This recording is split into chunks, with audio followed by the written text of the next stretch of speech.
E aqueles que te verem terão que dizer, é Deus. Não vão ter como dizer que é sorte. Que nem ganhar na Mega Sena é uma sorte dessa. O mundo pegando fogo e você de pé, não é sorte, é Deus na tua vida.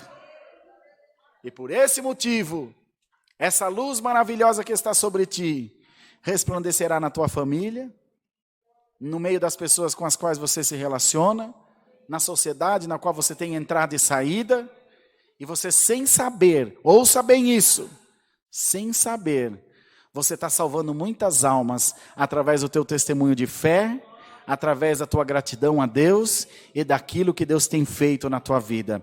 Você vai se lembrar dessa palavra. Alguém que você nem sonha vai te dizer, por causa do teu exemplo, eu estou aqui hoje com você dando glória a Deus. Você vai ver. Gente que você nem imagina está te observando e está ficando encantado com essa sua nova versão. Com a pessoa que você se transformou. Irmão, estou sentindo um amor de Deus tão grande por essa palavra. Oh, aleluia, Espírito de Deus.